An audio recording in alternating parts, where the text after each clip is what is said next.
Welcome back to the channel, everybody. Thank you so much for joining me and allowing me to continue to be your daily advocate. If you're new here or you're not subscribed for any reason, please do me a huge favor and hit the subscribe button. Thank you to all of you who have been watching and following me for so long. It truly means a lot, and I'm glad that I can be this person. Take a look at it right now. We're off by almost 0.5%. We see 36,300 for Bitcoin plus, and we see 2,300 plus for Ethereum. Very quickly, Cardano is at $1.02. XRP is 59 cents, and we see Solana at $88 and change. Let's take a look at this right here. 0.5946 on the bottom. We're just above that in price right now at 59.82. We see 0.6222 is where we're at on the top side. We're going to hear from technical analysts before we get out of here today. Look right here, this is a reminder, Ripple's going back up on the board on link2.com. If you're an accredited investor and you want private equity and you especially want Ripple, you can get $1,000 back if you use your Uphold wallet and the crypto in it to buy that Ripple as a show that crypto is in fact currency. They're going to give you $1,000 back in Bitcoin. And there's many other great products on there as well. Make sure you check it out. BitPay, Uphold, Link2 itself. There's so many great products. I can't even name them all, but make sure you don't miss out. Today at around 8 a.m. to 9 a.m. Eastern Time or 11 to 12 p.m. Pacific Time. And when it hits, you understand what's going on. Link2 offers this stuff at half the valuation that Ripple currently has right now, which is a $15 billion valuation. They're offering the share price right now at $7.3 billion valuation. This stuff is flying off the shelf. Make sure you check the link in the description and comment box. Right here, this is James K. Filing telling all of us, for those who haven't seen this already, the White House wants crypto rules as a matter of national security. Now, we've covered this, but I want to just take you through some of this really quickly to let you know what's going on as we move into the weekend. Because if you remember, going into last weekend, the talk of the executive order was slightly different than it is now. Now it's being said it's a matter of national security. So we need to pay attention to this week to week, how this narrative is getting more specific, right? This is designed to look in holistically at digital assets and develop a set of policies that give coherency to what the government is trying to do in this space.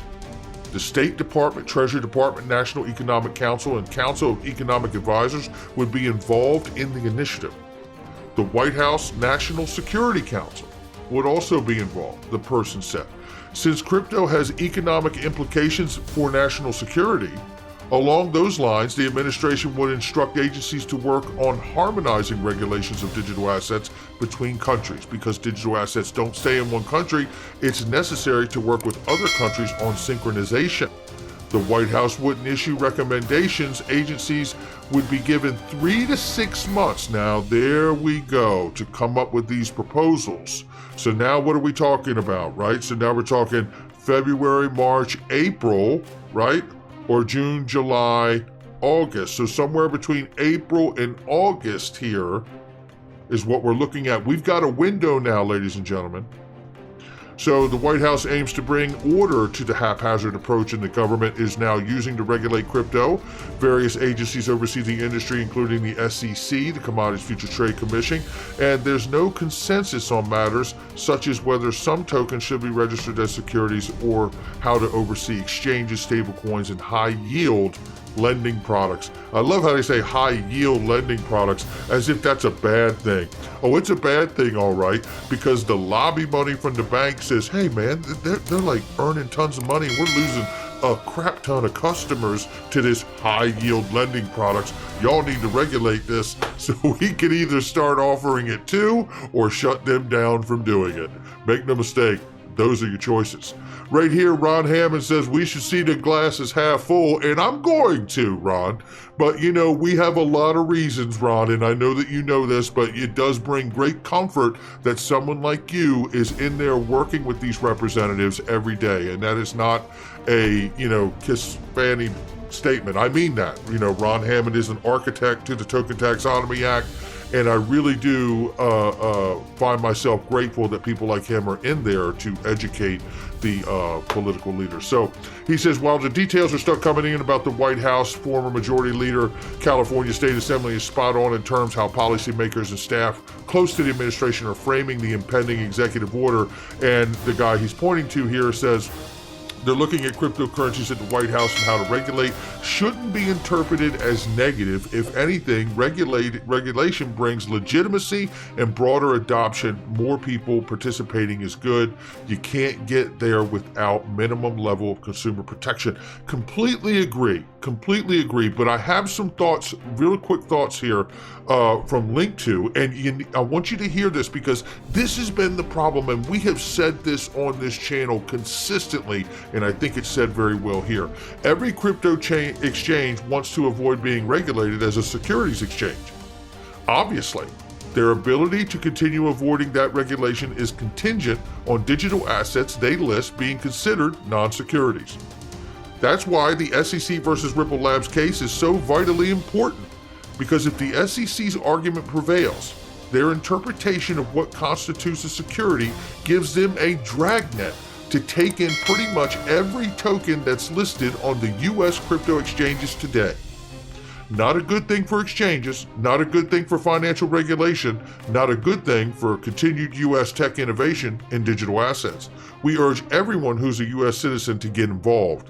Make your concerns known to your elected representatives if you care about the future of digital asset economy in the United States. United, we win. And I tell you, I love this company and these people. And look here, crypto law, you can connect with your congressman and really express what we're talking about here.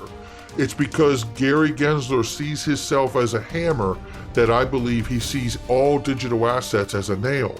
And that's the problem. I wouldn't have a problem with the SEC regulating the exchanges if we had the confidence to understand that Gary Gensler wouldn't use that appropriation to call all digital assets securities. That's the fear here. So we definitely have to have something. We're looking and staying positive, Ron.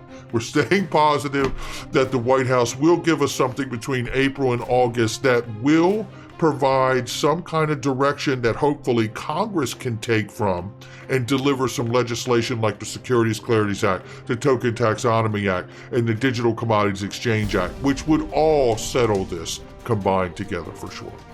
Looking right here, crypto advocates are sounding the alarm over the recent provision in the U.S. bill. We talked about this. This is the America's Competes Act, which has got that little piece in it that gives so much power to the U.S. Treasury and Janet Yellen. But it's important to understand that the U.S. Treasury itself already has this power in limited quantities. The difference here is that it would, in the new provision, remove the comment period and 120-day expiration, and explicitly adding digital assets to the types of financial transactions that the Treasury Secretary can restrict, meaning no holds barred. She can do what she wants. You get rid of the expiration period and there's nobody can tell her anything. That's not a good thing, ladies and gentlemen. That's got to go. And this reflects back to the, I'm going to see the glass is half full, but look at what's going on here and what they're trying to do in this bill. Look at the verbiage from the infrastructure bill and how that got jacked up, right? And shout out to Senator Shelby for, running that plane down into the mud, right? It's, this is where we have got to get better in the United States with this creepy, sneak it in, try to give dictatorial power to just one particular agency. It's quite frightening when you see that stuff.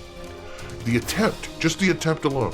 But you know what? Let's talk about this because this attempt was extremely successful. R3 is proud to have been a part of the Project Helvetia in collaboration with the BIS, which is the Central Bank of Central Banks, which was underpinned by R3's Corda, marks a significant advancement in CBDC research and testing and piloting. Now, they did hundreds of tests and pilots of many different scenarios. I'm not going to read you the article because this is actually from a couple weeks ago when we actually covered it, but I'm going to take you somewhere here, so stay with me. What's important about this for me is that it went extremely well, and it was underpinned by Corda from R3, which also gives anyone on Corda the ability to use the Corda settler, which has access to the digital asset XRP for digital settlement. Very important to remember that. Not conjecture, not speculation. That's a fact, Chad. Take a look at here. Ripple eyeing more capabilities to the XRP ledger as we move into 2022 and that new valuation of $15 billion. I want to highlight this because I'm going to show you something here. Now understand everything that's in front of us here. I just showed you the pilot that went on between many different regions and central banks and the BIS and R3 and Corda's platform, which has access to the Corda settler with access to the settlement of XRP. Okay? So now, here I'm sitting here showing you that they are intending to move forward with many different aspects of what they can do at Ripple and with the ledger. And we see here they also noted that Ripple's payment network, RippleNet, has evolved beyond just cross-border payments. It's now providing crypto-native solutions such as liquidity to corporations. The network presently has a volume run rate of over $10 billion. That's a lot of money. The Ripple chief further touted Ripple X, which is all set to bolster the utility of XRP Ledger in a number of fledgling sectors such as NFTs, central bank digital currencies, side chains, and interoperable bridges. Then they'll have to remind you of what we saw right here. Why did the buyback happen, right? Some of us were concerned that maybe it was a liability issue. They wanted to buy those shares back in case there was a not so favorable designation or judgment that came out in the case. And then some said, no, that's not it at all. They're doing it because they believe that they're going to win and it'll strengthen the company as they move forward. Well, Ripple answers the question to Charles Gasparino. But people are looking at this a lot of different ways. They're saying, oh, maybe they're buying it back to limit their liability to outside investors if they should lose the case. When we ask Ripple, they're like, no. We feel very confident. We believe we're buying it back because we're confident in our position. And guess what? As soon as we win, we're going public. Ripple. Think of this, ladies and gentlemen. Think of this moment. Look at all of this coming together here, right? Between April and August with the executive order, which we should see Congress act on that information to give us some kind of legislation if they choose to do what they're paid for, right? And hopefully they get that done without any more screwy, creepy verbiage in there that provides dictatorial power to one specific agency.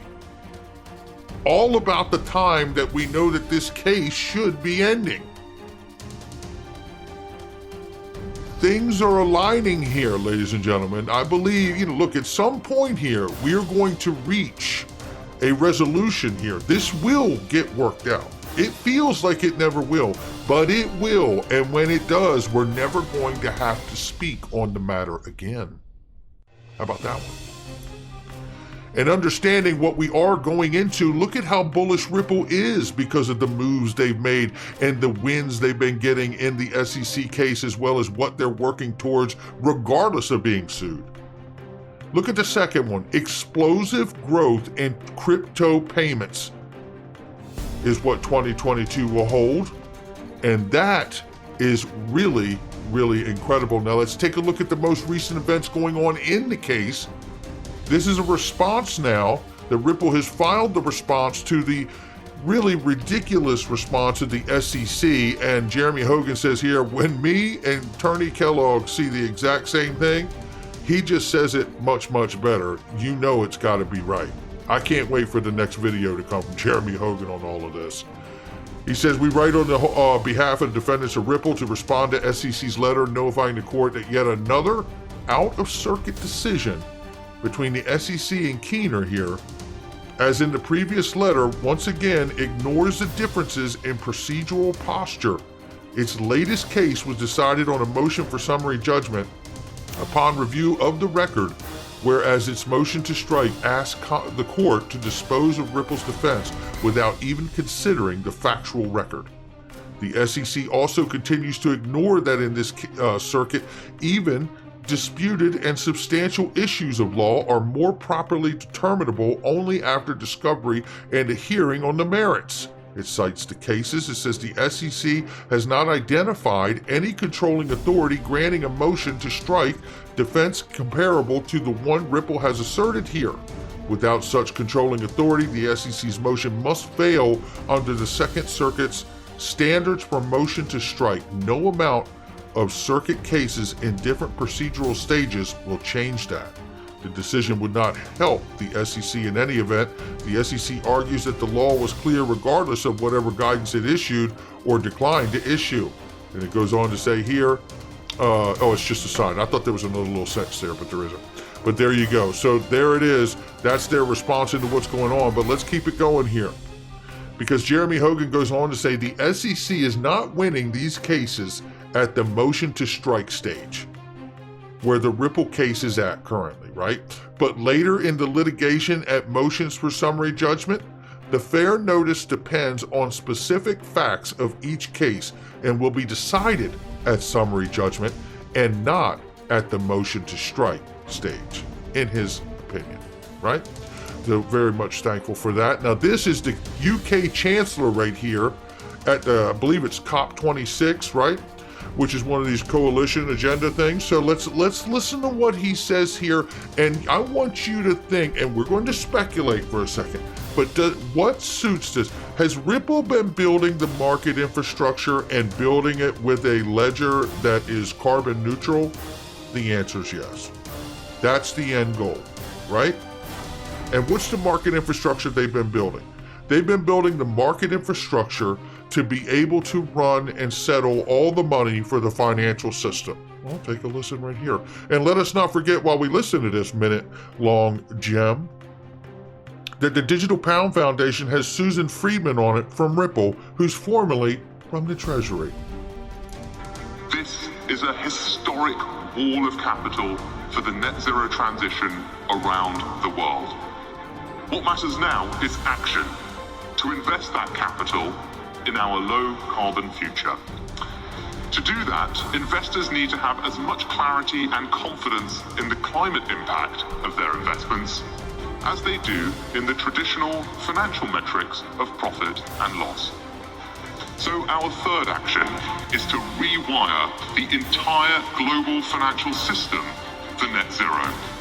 Better and more consistent climate data, sovereign green bonds, mandatory sustainability disclosures, proper climate risk surveillance, stronger global reporting standards. All things we need to deliver, and I'm proud that the UK is playing its part. Today, I'm announcing that the UK will go further and become the first ever net zero aligned financial centre. How about that? How about that? If that doesn't sound like this man is describing the XRP ledger, I just don't know what is. Am I speculating? You better believe I am, but I'm a speculator. If you're hearing my voice, you are too. Well, let's reinforce it with this, because this is from the GBBC conference, and this is Steve Witt from Zang.com telling you, as they have this conversation about how to get to a new blockchain system and use DLT, listen to this back and forth, which aligns here and supports the notion that we may be hearing the UK Chancellor, in fact, talk about the actual XRP ledger. Take a listen here. Chain empowering green regional development. So especially what we are doing now with the Interwork Alliance, and that we are basically like building a solution according to the standards set by Interwork, and that we collaborate with each other to set standards and have blockchain technology as like an audit accounting tool. That's the most, that the blockchain has the most added value as an accounting tool, basically, for us as well. It provides transparency in the market, and that's why we're utilizing that technology in our solutions as well, because it brings transparency to the market, basically. Ironically, and certainly in some circles. Now she's about to talk about that COP26 that the UK Chancellor was just at But listen what she says and what the people say here. Has a huge degree of mistrust as a technology. I mean, I'm still so surprised. Again, COP26, the only mention of blockchain as a innovative solution in sustainability was as, you know, the worst for the environment and the least clean. What are your thoughts on that? Because of the Bitcoin. Yeah. Why were you Yeah, so exactly. surprised? Bitcoin. That's why we chosen to work build this on the XRP ledger instead. So we looked at the right way to issue and implement the token taxonomy framework on a carbon neutral blockchain. So A carbon neutral blockchain. basically, it all depends on which protocol you prefer, and especially what Sammy was mentioning. Yeah, Bitcoin is a polluter out there, but there are alternatives. So There are block There you go, right there. And reminder, that guy talking is Steve Witt from Zang.com, who has been selected by the United Nations and will increase the partnership with Zang.com to view offering market infrastructure solutions for the African Great Green Wall carbon credits. They have been selected to partner with the United Nations to put out a preferred private sector counterpart to establish sustainability, operate a securities exchange out of Mauritius. So enjoy your day, everybody. I'm always here for you. Leave any comments or questions below, and be sure to subscribe. But thanks, everybody. I really appreciate you. Enjoy your day, and I always have your back. So thanks so much, everybody.